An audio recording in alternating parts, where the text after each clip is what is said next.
পৌষের প্রথম সপ্তাহেই দেশ জুড়ে জেঁকে বসেছে শীত। হিমেল হাওয়া আর ঘন কুয়াশায় বেড়েছে শীতের তীব্রতা, ফলে চরম দুর্ভোগে পড়েছেন খেটে খাওয়া মানুষ। সারা দেশ থেকে প্রতিনিধিদের পাঠানো রিপোর্ট জানাচ্ছেন ফরিদুর রহমান।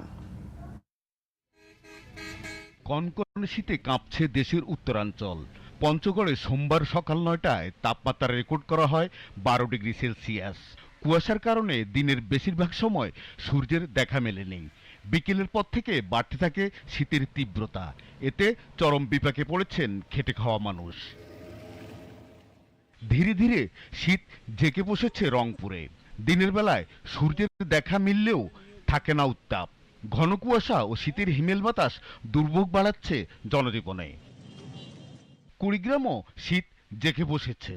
প্রচণ্ড ঠান্ডায় ব্যাহত হচ্ছে স্বাভাবিক জীবনযাপন।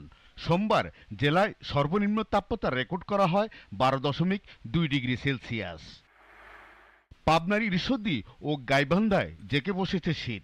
সোমবার সকালে ঈশ্বরদীতে সর্বনিম্ন তাপমাত্রা রেকর্ড করা হয় ১২.৮ ডিগ্রি সেলসিয়াস, আর গাইবান্ধায় ১৩ ডিগ্রি সেলসিয়াস তাপমাত্রা রেকর্ড করা হয়েছে।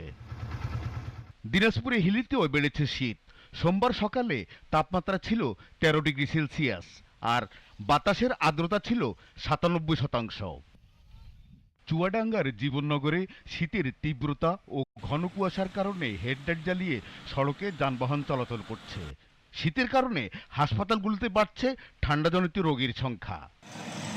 Faridur Rahman, GTV news.